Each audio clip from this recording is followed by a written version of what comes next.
Jhansi medical college में हुए अग्निकांड में 10 शिशुओं की मौत हुई। पोस्टमार्टम हाउस के बाहर वो परिजन मौजूद हैं जिनके बच्चों की हादसे में जान चली गई। पीड़ित परिवारों ने बताया है कि पहले 5 बजे हुआ था शॉर्ट सर्किट, उसके बाद 10 बजे के करीब हुआ हादसा। गेट बंद था, इसीलिए खिड़की के रास्ते बच्चों को बचाने की कोशिश की गई, लेकिन अंदर आग ज्यादा थी और कुछ भी दिखाई नहीं दे रहा था। जानकारी ये मिली कि शाम के 5 बजे की समथिंग बताया डॉक्टरों ने, तार में कोई फाइंडिंग वगैरह हुई और वो बोले ठीक हो गया। हम लोगों ने ठीक है बच्चे इलाज चल रहा है। हम क्या मतलब फिर बीच में बस फिर एकदम फिर 10 बजे रात में खाना वाना खा के सोए, मतलब तो एकदम से आग अंदर से भड़की और मतलब सब ऐसे घबराने और मतलब डॉक्टर वगैरह भी आए बाहर, तो उन्होंने बताया कि आग लग गई है। मतलब अपने अपने बच्चे उठा के सब भागे, कोई नहीं ले पाया, कोई नहीं ले पाया। अच्छा, आप उस समय कहाँ थे जब ये आग लगी? यहीं पे मौजूद थे हम। तो क्या आपने बाहर थे हम। तो क्या आपने अपने बच्चे को बचाने की कोशिश करी? जी। कैसे कोशिश करी आपने? आप खिड़की से, और अंदर से गेट बंद था, अंदर जा ही नहीं पा रहे थे और आग भी ज़्यादा थी अंदर। किस तरह का मंजर था, कुछ बताएंगे हमको? आप जब खिड़की पर चढ़े, खिड़की टूटी, तो आग का मंजर किस तरह का था और बच्चे क्या झुलस रहे थे आपके सामने? वो दिखाई नहीं, आग इतनी ज़्यादा थी। तो झांसी अग्निकांड के कई पीड़ित परिवार ऐसे हैं जिन्हें उनके बच्चे की मरने की सूचना तो मिली है, लेकिन शव नहीं मिल पाए हैं। ऐसे पीड़ित हादसे में मारे गए सभी बच्चों के डीएनए टेस्ट की अब मांग की जा रही है। जहाँ यहाँ पे जो 50 से 60 बच्चे एडमिट थे, सारे बच्चों को बुलाया जाए और डीएनए टेस्ट करा के जिसका बच्चा है उसी को मिलना चाहिए। मतलब आप जो मृतक हुआ वो आप नहीं मान रहे? हम क्यों माने? मुझे किस बेस पे मृतक घोषित कर दिया? उन्होंने किस बेस पे मृतक घोषित कर दिया? 15 से 20 स्टाफ रहता, उसको उन लोगों को कोई दिक्कत नहीं हुई। हम ही लोगों, हमारे जो बच्चे हैं, हम ही लोगों को दिक्कत होती है और नहीं। जैसे स्टाफ वहाँ था तो वो भी तो निकाल सकते थे बच्चों को। जो वेंटिलेशन पे थे वो तो पर्चे निकाल नहीं सकते थे उन्हें, तो वेंटिलेशन वाले बच्चों भी तो निकाल सकते थे उन्हें। देखिए, झांसी अग्निकांड के पीड़ितों के लिए योगी सरकार ने आर्थिक मदद का ऐलान कर दिया है। हादसे में मारे गए बच्चों के परिजनों को 5-5 लाख रुपए की आर्थिक मदद सरकार करने जा रही है। साथ ही गंभीर रूप से घायल हुए बच्चों के परिजनों को 50-50 हजार रुपए की आर्थिक सहायता का ऐलान किया गया है।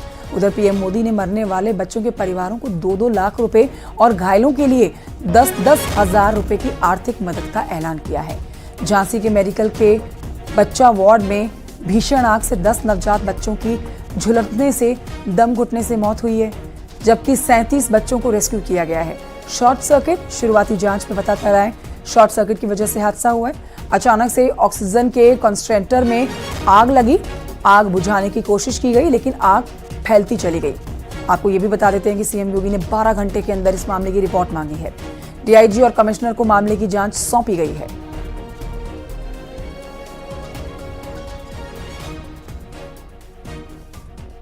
श्री ब्रजेश पाठक जी भी वहां पहुंच गए थे और 10 बच्चों की वहां दुखद मौत हुई है। शेष बच्चे सुरक्षित हैं। वहां पे स्वास्थ्य विभाग की पूरी टीम, मेडिकल कॉलेज की पूरी टीम, प्रशासन और पुलिस प्रशासन की पूरी टीम सभी को सुरक्षित निकालने में सफल रही। लेकिन मेरी संवेदना उन सभी परिजनों के प्रति है जिन्होंने अपने मासूम बच्चों को खोया है, और मुझे लगता है कि संवेदना के इस क्षण में हमारी संवेदना इस प्रकार की दुखद और दुर्भाग्यपूर्ण घटनाओं के प्रति होनी ही चाहिए। उधर झांसी अग्निकांड के बाद डिप्टी सीएम ब्रजेश पाठक झांसी में कैंप कर रहे हैं। उन्होंने कहा है कि लापरवाही मिलने पर दोषियों के खिलाफ सख्त कार्रवाई की जानी है। जिन शवों की शिनाख्त नहीं हो पाई है उनका डीएनए टेस्ट कराया जाएगा। झांसी मेडिकल कॉलेज में हुए हादसे के बाद खुद उत्तर प्रदेश के डिप्टी सीएम ब्रजेश पाठक जी मौके पर पहुंचे हैं। उन्होंने घटनास्थल का निरीक्षण किया है और अधिकारियों को आवश्यक दिशा निर्देश भी दिए हैं। हमारे साथ पाठक जी मौजूद हैं। सर, क्या मौके पर मिला है? क्या देखिए, अभी मौके पर जो प्रथम दृष्टया बातचीत करने से प्रकाश में आया है कि इलेक्ट्रिक शॉर्ट सर्किट की वजह से आग लगी है। इलेक्ट्रिक सर्किट के बाद वो ऑक्सीजन की जो पाइपलाइन थी उससे ऑक्सीजन के माध्यम से गैस पूरे आईसीयू वार्ड में फैली, जिससे इतनी बड़ी घटना हुई। हम सब बहुत ही दुखी हैं। 10 बच्चे आकस्मिक मृत्यु का शिकार हुए हैं, जिसमें 7 की शिनाख्त हो गई है, शेष की शिनाख्त की जा रही है। पूरी सरकार पीड़ित परिवारों के साथ खड़ी है। 5 लाख रुपए हम परिजनों को सौंप रहे हैं, जो जिनके बच्चे काल कलवित हुए हैं प्रति बच्चे के हिसाब से, और 50,000 रुपये घायलों का पूरा खर्च जो बच्चे अभी हमारे पास भर्ती हैं उनका सरकार वहन करेगी। और घटना की उच्च स्तरीय जांच के आदेश दिए गए हैं, मजिस्ट्रेटी जांच के आदेश दिए गए हैं। इसके अलावा विभागीय जांच भी होगी और घटना की तह तक हम जाएंगे। कैसे इतनी बड़ी घटना घटी, पुनरावृत्ति न हो, इसलिए हम घटना की तह तक जाएंगे। सर, आपने खुद मौके का निरीक्षण किया है, क्या कुछ ये बताया जा रहा है कि जो वहाँ पर फायर सेफ्टी के नाम से या उपकरण थे वो उपकरण काम कर रहे थे। 4 हमारे जो ये फायर के सिलेंडर्स थे वहाँ पर यूज में लाए गए हैं, वहाँ पर रखे हैं खाली, और उसके बाद आग नहीं बुझी, पनपी तो 9 मिनट में हमारे फायर के जो टेंडर्स हैं, बड़ी गाड़ियाँ मौके पर पहुँच गई थी। सर, इस दौरान कुछ परिजन ये कह रहे हैं कि उनके बच्चों की शिनाख्त नहीं हो पा रही, तो क्या डीएनए 3 बच्चों की शिनाख्त नहीं हो पा रही है। हम डीएनए जांच भी कराएंगे अगर शिनाख्त नहीं हो पाई।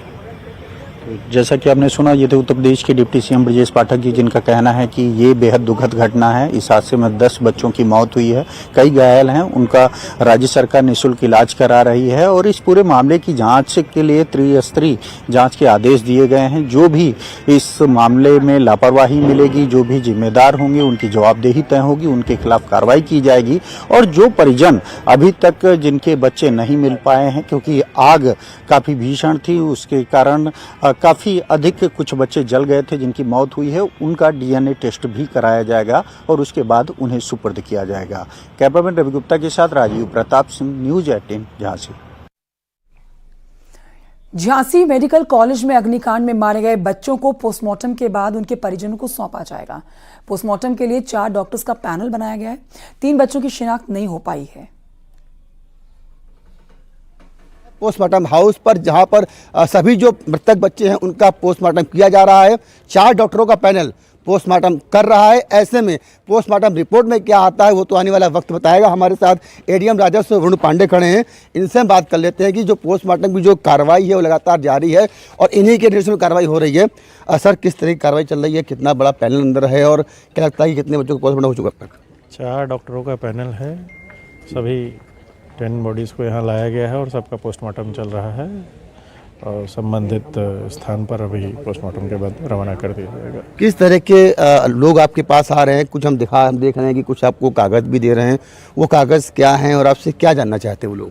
नहीं, ये लोग अपना पहचान पत्र, आधार वगैरह दे रहे हैं और ये बस यही जानना चाह रहे हैं कि कितना जल्दी पोस्टमार्टम हो जाएगा। अब 4 डॉक्टर्स की टीम लगी हुई है, हम लोग जल्द से जल्द पोस्टमार्टम कंप्लीट करा। क्या वो यही पर परिजन हैं जिनके बच्चों को चिन्हित कर लिया गया है कि इन्हीं के बच्चे हैं? हाँ, ये चिन्हित कर लिया गया है, उन्हीं के बच्चे हैं। तो कितने ऐसे ही बच्चे हैं जिनके अभी चिन्हित नहीं कर जा सकता?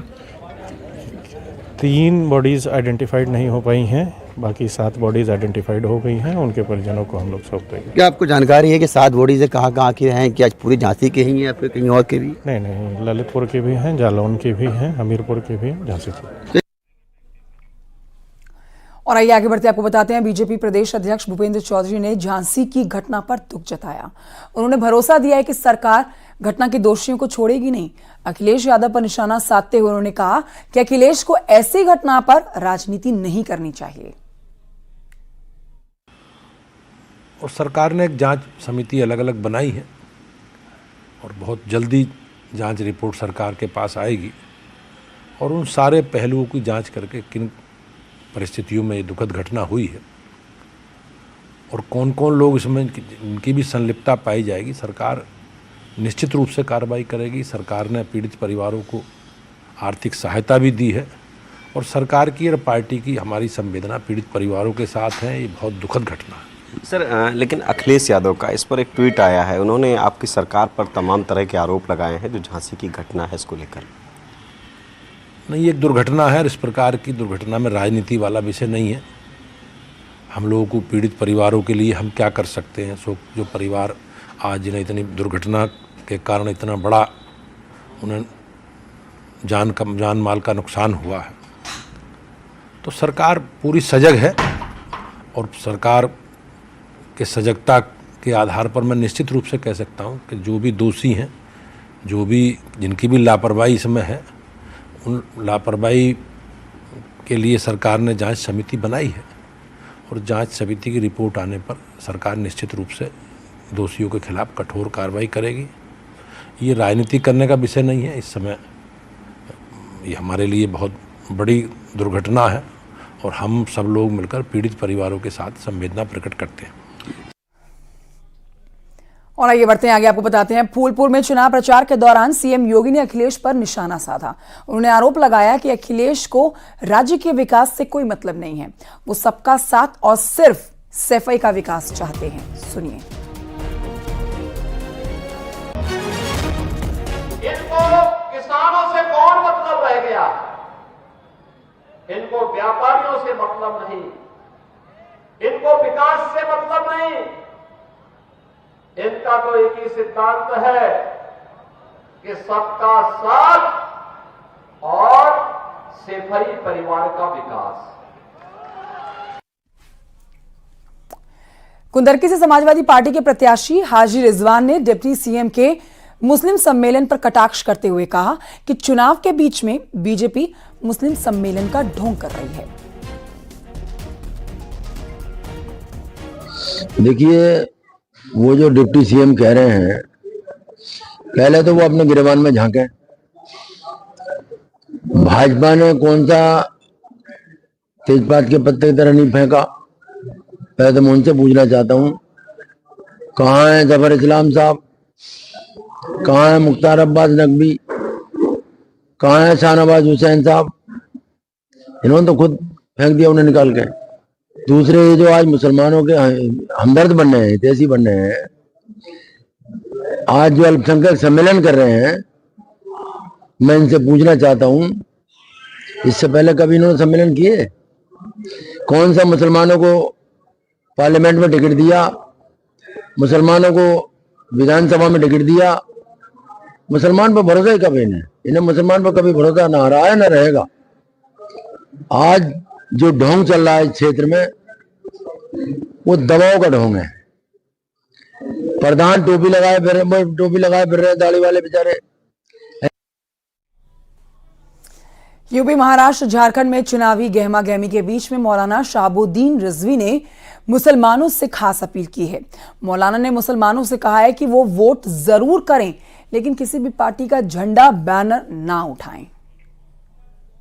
का झंडा बैनर लेकर के आप न चलें और शिद्दत के साथ बिल्कुल जज्बात में आकर के किसी पार्टी का समर्थन न करें और न ही किसी खास पार्टी को अपना दुश्मन माने और न ही उसको अपना मुखालिफ माने, ना उस शिद्दत के साथ खुल करके उसका विरोध करें।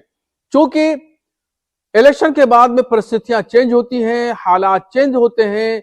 अब ऐसी कंडीशन में अगर हालात आपके खिलाफ हुए तो जिस पार्टी की आपने शिद्दत से मुखालफत की है वो पार्टी जीत कर आती है तो वह आपके खिलाफ गैर वसूली तौर पर कुछ काम करेगी तो आपको तकलीफ होगी।